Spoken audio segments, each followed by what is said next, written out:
ଅହର୍ନିଶି ସଦାବେଳେ ପ୍ରଭୁଙ୍କ ନାମ ଭଜନ କରୁଛି, ପ୍ରଭୁଙ୍କ ନାମ ଡାକୁଛି, କେତେ ପୂଜା ଅର୍ଚ୍ଚନା କରୁଛି। ଯେତେବେଳେ ଠାକୁରଙ୍କ ମନ୍ଦିରକୁ ଯାଉଛି କେଡ଼େ ସୁନ୍ଦର ଧୂପବତୀଟେ ନେଇ ଯାଉଛି, ଆଜ୍ଞା ପ୍ରଭୁଙ୍କୁ ଅର୍ପଣ କରୁଛି। ଭୋଗ ରାଗ ନୈବେଦ୍ୟ ଅର୍ପଣ କରୁଛି ପ୍ରଭୁଙ୍କ ନିକଟରେ। ଅହର୍ନିଶି ସଦାବେଳେ ପ୍ରଭୁଙ୍କର ନାମ ଭଜନ କରୁଛି, ହେଲେ ପ୍ରଭୁଙ୍କର କୋଉଦିନ କରୁଣା ହଉନି କି ଦର୍ଶନ ହଉନି। ତେବେ କୋଉ ସମୟ ଆସିଲେ କୋଉ ଭାବରେ ପ୍ରଭୁଙ୍କ ନିକଟକୁ ଗଲେ ପ୍ରଭୁଙ୍କର କୃପା ଲାଭ କରିବା ସଙ୍ଗେ ସଙ୍ଗେ ପ୍ରଭୁଙ୍କର କରୁଣା ହବ, କୃପା ହବ, ସୁଦୟା ହବ, ପ୍ରଭୁଙ୍କର ପ୍ରଭୁ ଦର୍ଶନ ଦେବେ। କହିଲେ ନା, ଜୀବନ ଯାକ ଯେତେ ପୂଜା ଅର୍ଚ୍ଚନା କରୁଛି, ମନ୍ଦିରକୁ ଯାଉଛି, ମୁଁ ପ୍ରଣାମ କରୁଛି ପ୍ରଭୁଙ୍କୁ, ଭକ୍ତି ନୈବେଦ୍ୟ ଧୂପ ଦୀପ ସବୁ ଅର୍ପଣ କରୁଛି, ତଥାପି ପ୍ରଭୁଙ୍କର କରୁଣା ହଉ। ତେଣୁ ଆପଣ ମାନଙ୍କ ମନରେ ଗୋଟାଏ ପ୍ରଶ୍ନ, ଯଦି ଜୀବନ ଯାକ ଏମିତି ପୂଜା କର୍ମରେ ଲାଗିଥିବି, ଠାକୁରଙ୍କର ପୂଜା ଅର୍ଚ୍ଚନା କରୁଥିବି, ତାଙ୍କୁ ଧୂପ ଦୀପ ନୈବେଦ୍ୟ ଅର୍ପଣ କରୁଥିବି, ଟିକେ କରୁଣା ଲାଭ ପାଇବା ଉଦ୍ଦେଶ୍ୟରେ ଇଏ କର୍ମ ସବୁ ମୁଁ ସମ୍ପାଦନ କରୁଛି, ଯଦି ସେତିକି କଥା ନ ହବ କାହିଁକି ତେବେ ମୁଁ ପ୍ରଭୁଙ୍କ ନିକଟରେ ଶରଣ ପଶିଲି, ସମୟଟା ମୋର ଚାଲି ଯାଉଛି। ଦେଖନ୍ତୁ ଆଜ୍ଞା, କୋଉ ଭାବ ଆସିଲେ, କୋଉ ସମୟ ଆସିଲେ, କୋଉ ପ୍ରକାର ଭାବଧାରା ମନ୍ତ୍ର ମଧ୍ୟରେ ଜାଗ୍ରତ ହେଲେ ପ୍ରଭୁଙ୍କର କୃପା ମିଳିବ, କରୁଣା ମିଳିବ, ଜାଣିବା ଏ ପୁରାଣ ରହସ୍ୟ ମାଧ୍ୟମ। ଭକ୍ତ କବି ଦୀନକୃଷ୍ଣ ଦାସ ଇଏ କଥାକୁ ଆଜ୍ଞା ନିର୍ଯାସ ଦେଇଛନ୍ତି।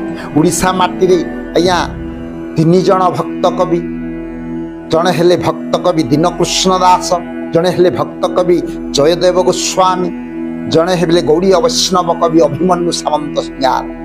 ଦୀନକୃଷ୍ଣ ଦାସ କହିଛନ୍ତି ପ୍ରଭୁଙ୍କର କରୁଣା, ପ୍ରଭୁଙ୍କର କୃପା ଭକ୍ତ ପ୍ରତି କେତେବେଳେ ପ୍ରଭୁଙ୍କର କୃପା ଆସେ। ଭାଗବତ ପ୍ରମାଣ ଦେଇଛନ୍ତି, ତୁ ଯେବେ ଏକ ଭାବେ ଭାବୁ ଏ ଭବ ସାଗରୁ ତରିବୁ। ଏ ସଂସାରରେ ଏତେ କର୍ମ ସମ୍ପାଦନ କରି ମଧ୍ୟ ଯଦି ଏକ ଭାବ, ଏକ ମନ, ଏକ ପ୍ରାଣ ପ୍ରଭୁଙ୍କ ପଦ କଞ୍ଜରେ ଆମେ ମନୋନିବେଶନ କରିଛେ, ତେବେ କଦାପି ପ୍ରଭୁଙ୍କର କରୁଣା ଲାଭ, କୃପା ଲାଭ ଆମେ କରିପାରିବା। ତେବେ ଏକ ଭାବନାଟା କିପରି?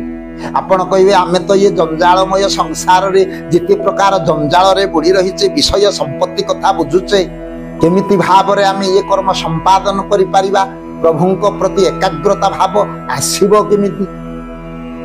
ନା ଗୋଟେ ନିଦର୍ଶନ ଦେଇଛନ୍ତି ଭକ୍ତ କବି ଦୀନକୃଷ୍ଣ ଦାସ, ଯେ ପ୍ରଭୁଙ୍କର କରୁଣା କୋଉ ଭାବନାଟା ଜାଗ୍ରତ ହେଲେ ପ୍ରଭୁଙ୍କର କରୁଣା ଆସେ।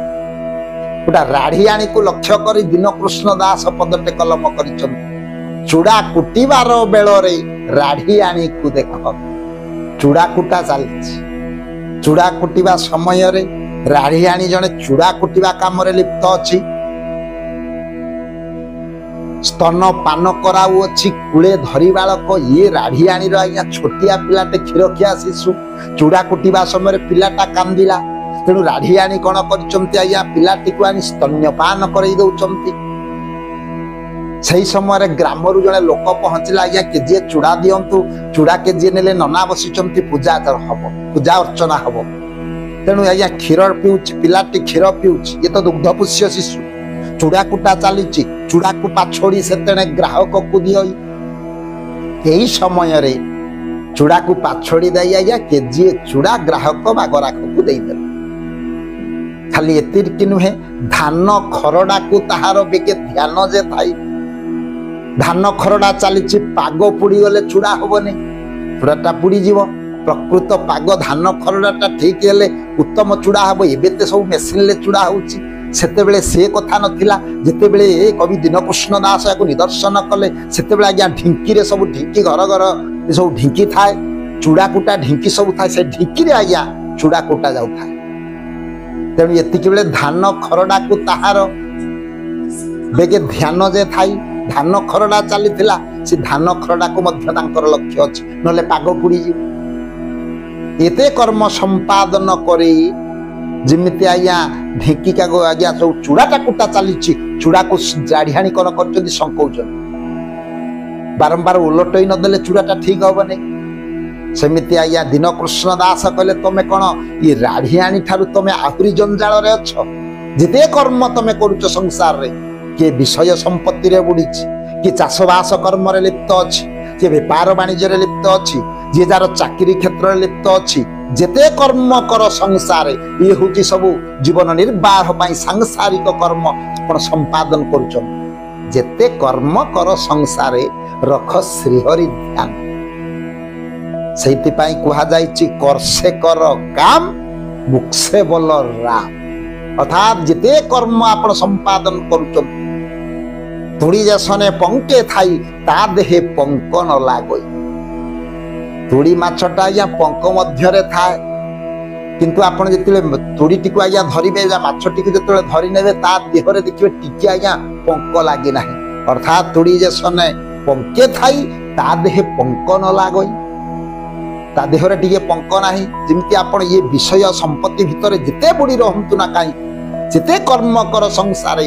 रख श्रीहरि ध्यान अर्थात राढ़ियाणी चूड़ा कुटिबा समय रे जिमिति एते जंजाल मध्यरे चूड़ा को पाछड़ी ग्राहक को दवा संगे संगे पिलाटी को स्तन्यपान कराउछि ढेकिरा या पागटा को चूड़ाटा को संकेई दउछि एते कर्म संपादन करी आया हाथ रे ढिंकी पड़ी जो ढेकी पहाड़ को ताहार बेगे ध्यानटी थाई तेणु आमे ये संसार मध्यरे आमे तो जंजाल क्षेत्र को आसीचे ये संसार होची जंजाल रो हाव ये जंजाल रे बुड़ी रही मध्य जिते कर्म कर संसारे रख श्रीहरि ध्यान अर्थात करसे कर काम मुक्से बोल राम प्रकृत रे एक भाव एक मन एक प्राण रे जदि प्रभु शरणापन्न आमे होबा समर्पित होबा पूर्ण समर्पित होबा निश्चित भाव रे प्रभुंकर करुणा लाभ करिबा प्रभुंकर दर्शन पाइबा कृपा लाभ करिबा अर्थात जिते भोग नैवेद्य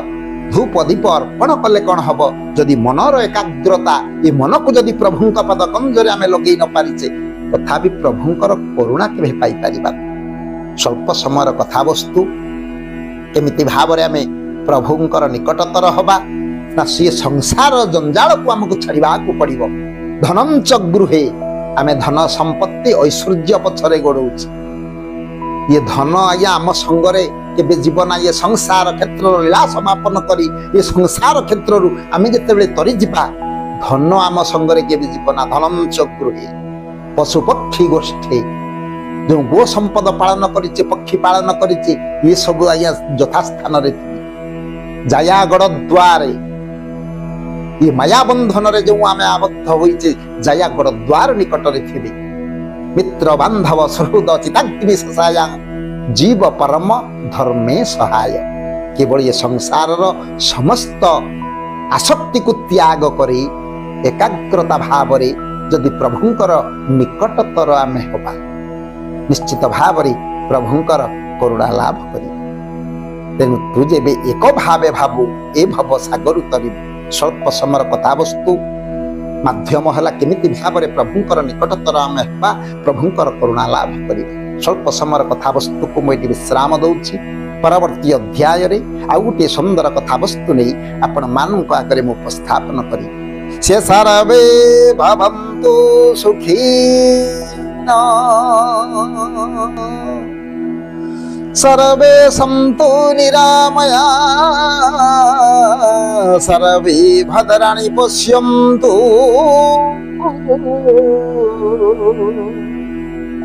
मा कश्चित् दुःख भाग भवे ओम शांति ओम शांति ओम शांति।